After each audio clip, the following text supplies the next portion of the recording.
Welcome to Knovva Academy. My name is Alex Krasser, and I'm head of online learning.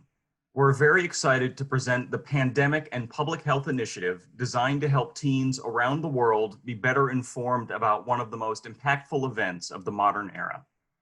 The COVID-19 pandemic is an unprecedented challenge to our modern systems of healthcare.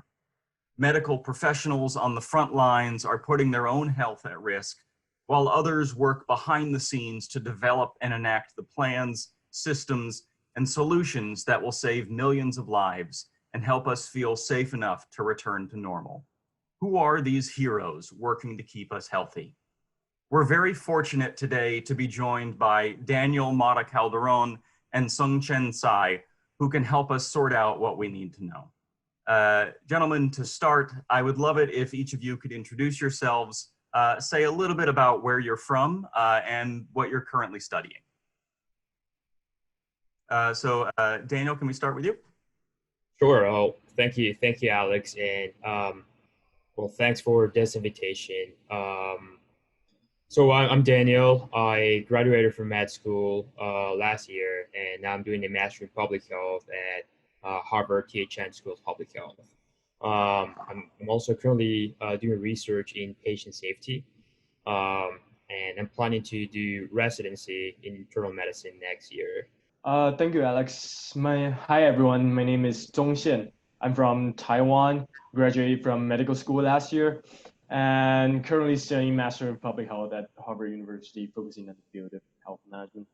I'm currently working on a practicum in Vincere Health, where it's a startup company where we solve a smoking cessation problem through financial incentives and behavioral measures. Cool, great. And my goal is to become a medical practitioner. That's it. All right, cool. Well, thank you guys for all the work you've done so far to help make us all healthier. So during this challenging time, it's important to take care of ourselves so that we can help take care of others. So I was hoping you guys could just say a little bit about what you're doing to stay healthy in body and mind during this challenging time.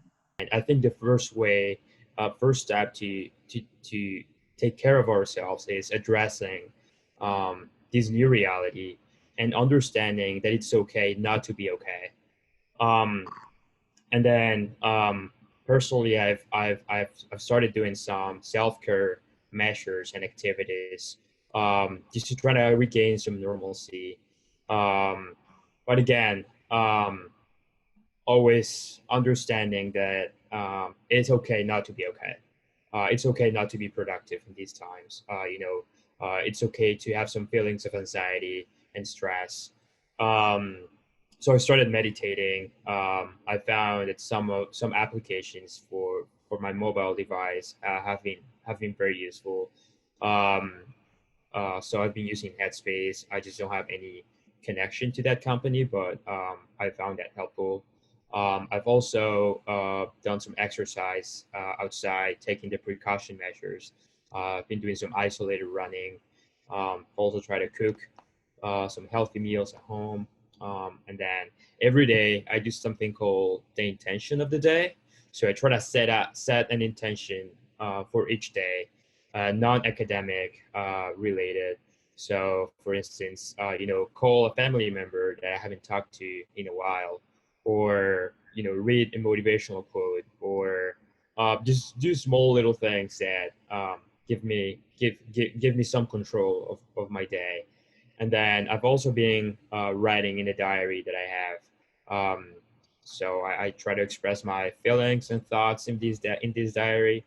And I found these very helpful. I agree with Daniel that I also do some meditation in my leisure time, and exercising really helped me to focus on the issue I need to focus on, and I always stay informed through a startup app called BUOI, and read news articles to always keep up with the latest information. And I think equip ourselves with the latest knowledge, we can make the most correct decision well needed.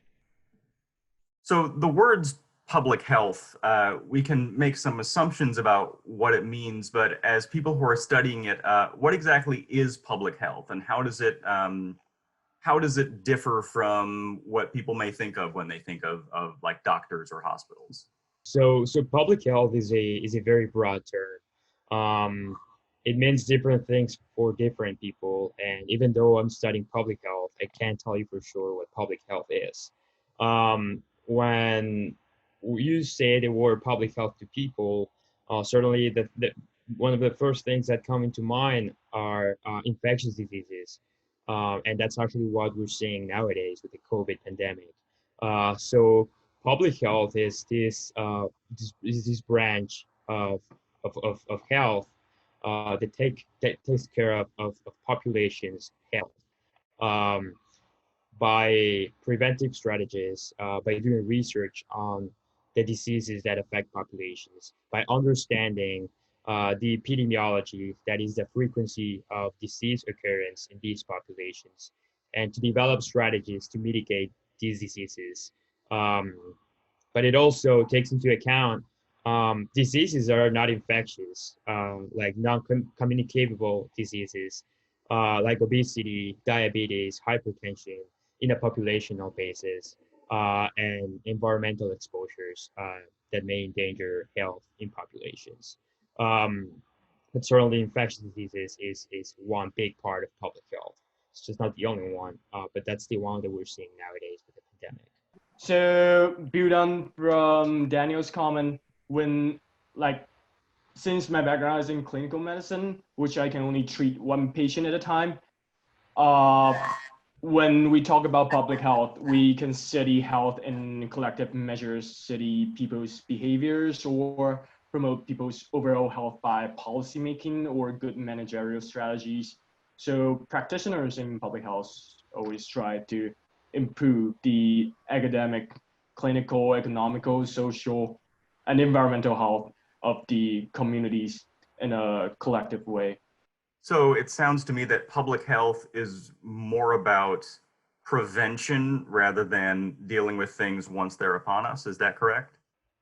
I wouldn't say just prevention. Prevention is a big part of public health, but also when new challenges arises, public health also informs decision making when there is a crisis by creating new knowledge, by proposing policies to mitigate the damage that a crisis might create. So I think it's a mix of both. It do in public health does create action acutely, but also it should also focus on prevention to just avoid great extension of damage when a crisis arises.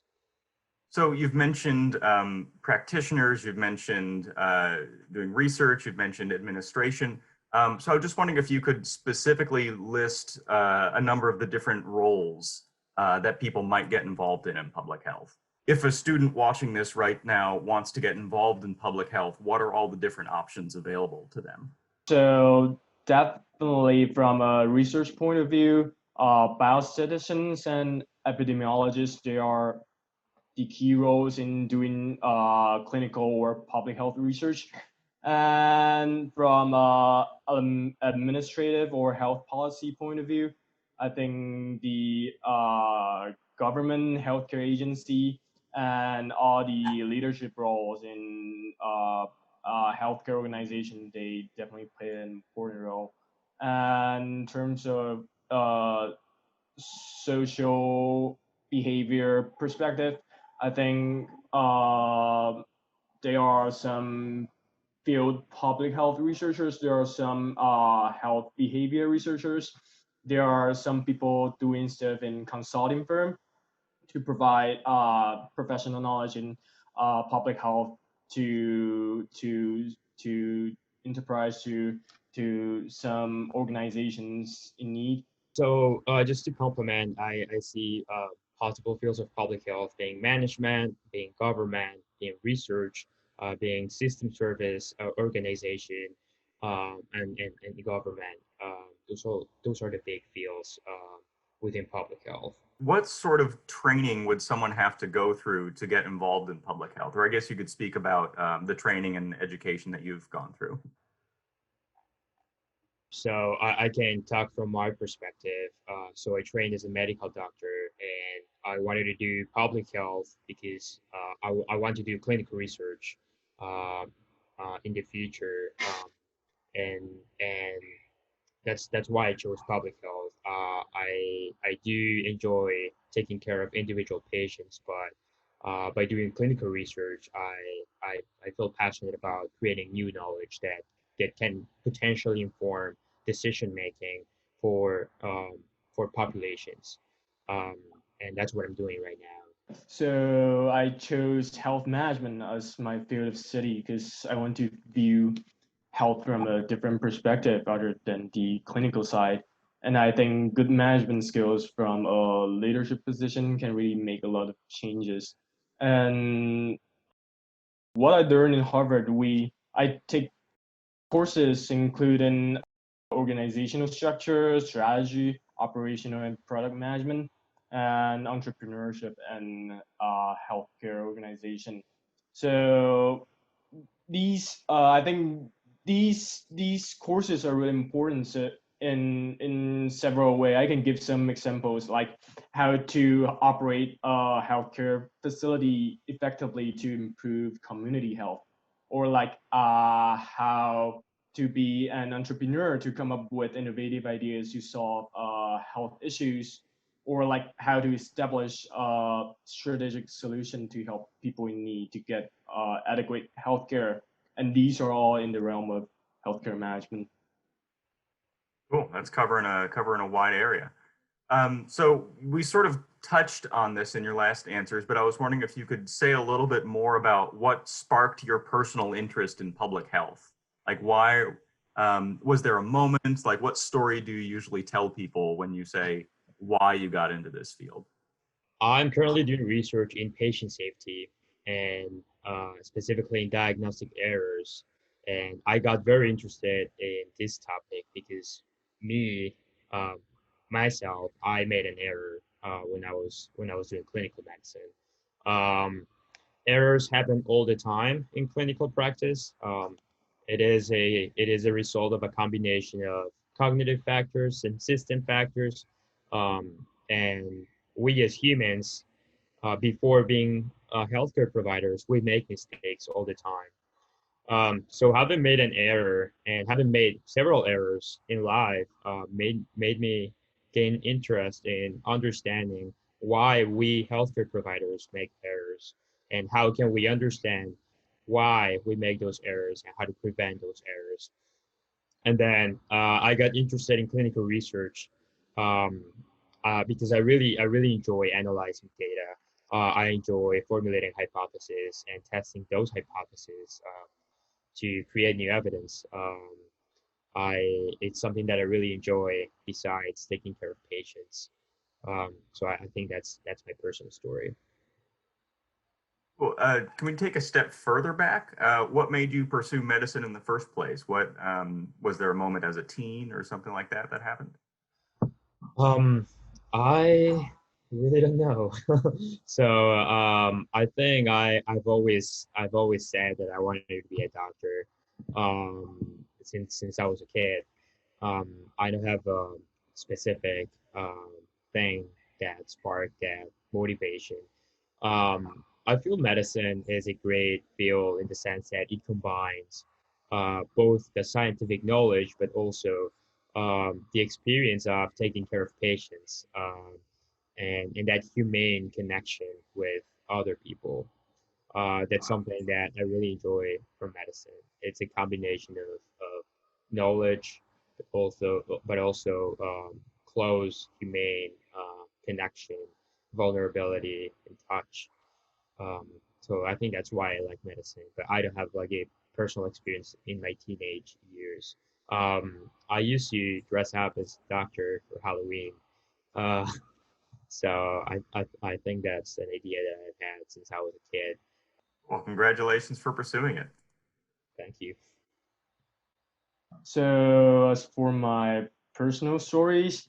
Because I also has a background in clinical medicine, and when I was taking care of patients with chronic diseases, I usually found that they have a medical adherence problem, that they don't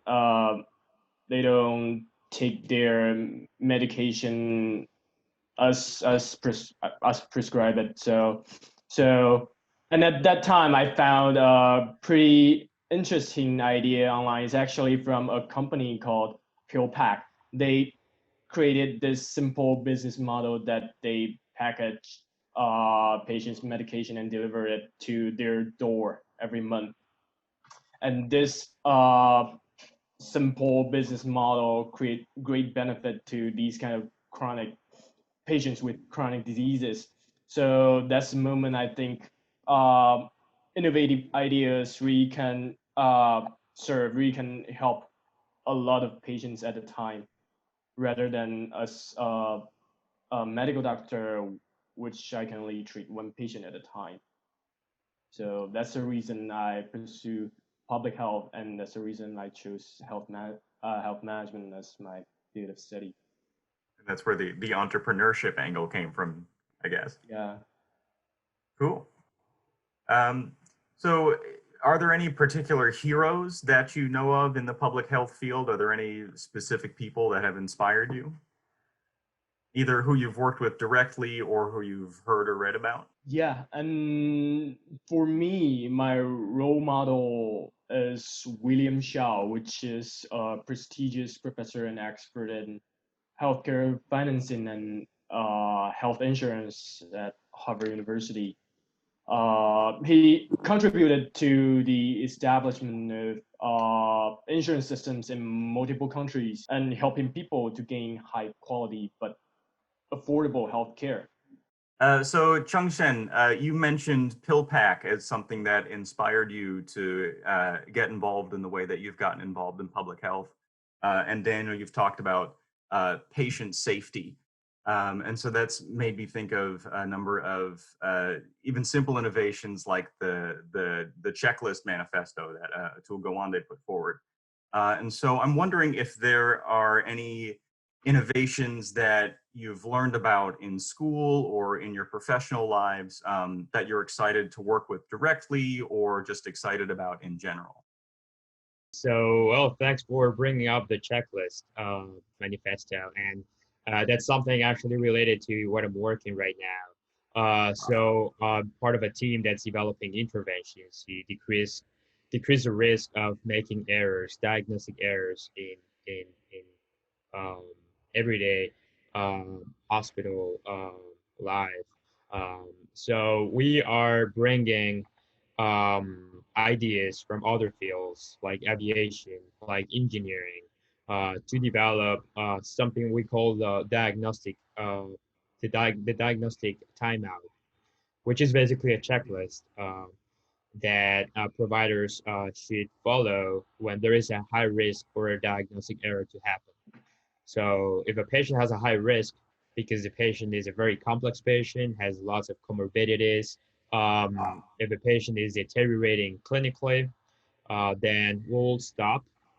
We'll bring in the diagnostic timeout, and then we'll ask some questions that will help us debias some of our thoughts to try to understand well what's going on with this patient, trying to formulate alternative hypotheses and trying to question what we're thinking up to date with that patient.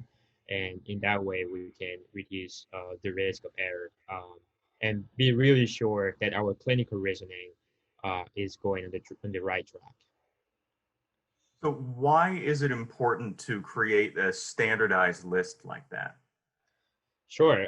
So we human beings are prone to biases all the time. It's what we call the cognitive biases or heuristics. Without even knowing, our brain, because the way it is wired, takes shortcuts that help us to think faster. But that could also lead us to error. Chung-Shen, what sorts of innovations are you excited about? Sure. So I can talk about innovative app created in the setting of COVID-19. It's the app that I mentioned before called Buoy and BUOI, Buoy. And it's a really simple app. They designed a chatbot function so they can listen to you and listen to your question and understand your concern. And then you can get answers from them, get some general answer or get some general medical information. So they provide these information from literatures or from guidelines and address your health concern. And then they will form a plan. So they will let you know what you need to do next. And this app is recently, the government of Massachusetts recently cooperated with the app to support being as a supporting tool for residents here during the COVID-19 outbreak and to connect them with appropriate healthcare resources if they display any kind of coronavirus symptoms. So it sounds like the role of technology is, of course, becoming increasingly important in medical science. And I've been seeing a lot of headlines about AI being used to diagnose lung cancer, for example, as effectively, if not more effectively, than a human practitioner.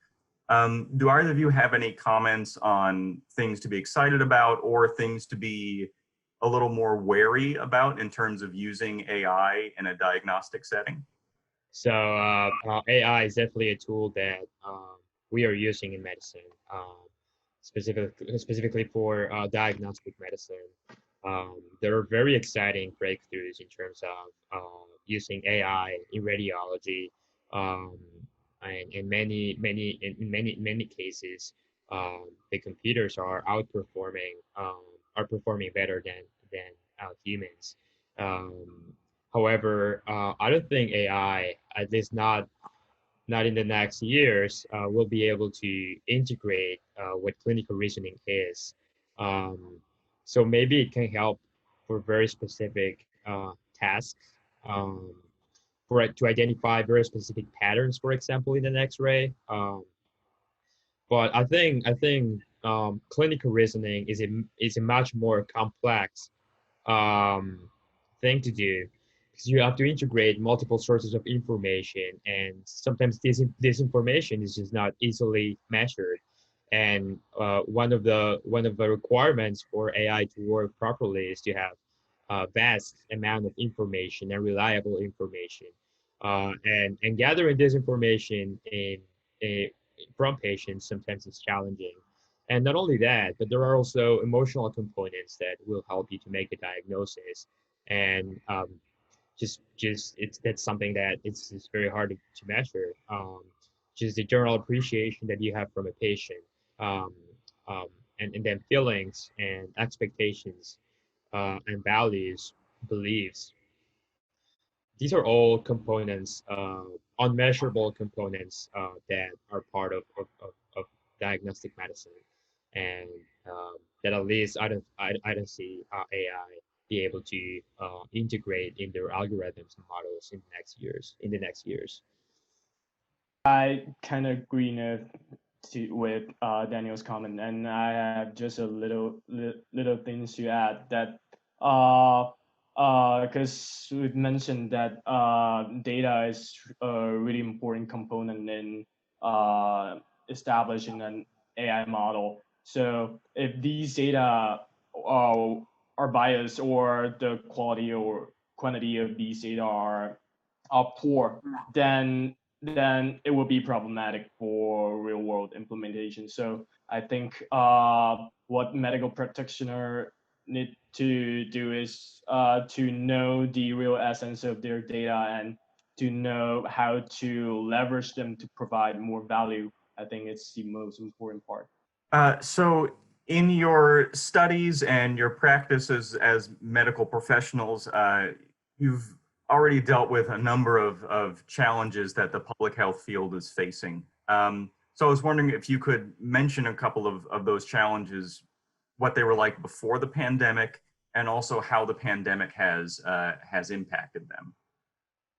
I would say globalization is definitely one of the opportunities, but also challenges of public health. Um, Nowadays, um, we should understand health globally, and the pandemic just reinforced this. Um, Even though we can restrict travel, um, we had coronavirus in the United States, um, much way before we implemented lockdown strategies. And this is just a reflection that we live in a globalized world, that no matter how much we restrict traveling, how much we restrict commerce, our world is very connected. Um, and in that sense, we should understand health globally. And as we understand health globally, collaboration should also be global. Um, so that's number one. How the importance of understanding public health as something global, and the importance of mutual collaboration between countries and organizations. Number two, I would say, is leadership. um, Leadership in public health. As when I started the conversation, I said public health is a very broad term. It just not only involves healthcare providers, but it involves the government. It involves scientific societies. It involves research societies. It involves the private sector. So leadership is very important to integrate all these sectors, especially when interests might not be aligned across all of these actors. Um, how to lead in a crisis? That's very difficult, especially when there are political interests, that block leading initiatives. Um, Number three, I would say, is funding. Um, the U.S. spends $3 trillion in healthcare, and one third of the investment in healthcare is basically paperwork and intermediaries, and most of expenditures in healthcare is allocated to the clinical services itself, but not so much on prevention, on crisis management, and disasters and crisis prevention. So I would say public health needs funding. And I understand that more funds are being allocated with the pandemic nowadays, but maybe we should have seen this before. We should have allocated more funds for more research in infectious diseases, more research in public health. Um, and then number four is I would say research. Research in different varieties of settings. Research in healthcare systems, how to optimize the healthcare system. Research in infectious diseases, in the way we understand viruses. Healthcare research in patient safety. Research in new medications. Definitely, research is a something that's crucial to take us out of these crises. Um, so I would say those four things are challenges that public health always had, but that are highlighted nowadays with the pandemic. Um, so leadership, funding, research, and how global public health really is. So in both of your professional lives, in your life as students, or in your personal lives, are you able to get directly involved in fighting the pandemic? And if so, how? So I'm currently involved in two initiatives regarding the pandemic. So first, I'm helping to translate clinical guidelines from Mass General Hospital to Spanish, so that these guidelines can be shared in the medical community in Spanish-speaking countries. And as part of my research, I'm also working with a team that's developing a tool that could alert clinicians of which patients who have suspected COVID or who have confirmed infection might have a higher risk of deteriorating in the hospital. Um, so those are the two things that I'm working on right now. Have you heard any stories or experiences from people on the front lines that you think it's important for people to hear? So many of my friends are healthcare providers and are in the front lines tackling the infection in the hospitals. And I would say they feel very appreciated, when they're told they're the heroes in the story. But really, they feel even more appreciated when us, the general public, who's not in the front lines, is taking care of the situation as well, and are following the recommendations of the public health agencies like CDC. It is of course very important to appreciate what the front lines are doing, but every one of us should also contribute to fight the pandemic. Um, so that's the message that they've been telling me. We are doing our best, but you should also do your best. So I read the news recently from the internet saying that there is a frontline medical practitioner at Mass General Hospital, and she worked really hard to help with. She's a doctor, and she worked really hard in helping those suffering patients with COVID-19. And she's a Chinese, and while she worked day and night to help with these patients after she took off from her practice, and while she was walking on a road, she was threatened by a stranger that the stranger said, "Why are you Chinese people killing everyone?"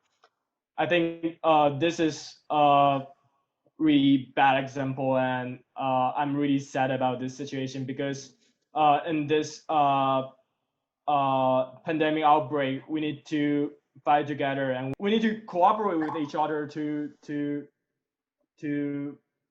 deal to find a solution to this problem, but not condemn each other in such a critical period of time. Absolutely. Yeah, that's a heartbreaking story. Thank you for sharing.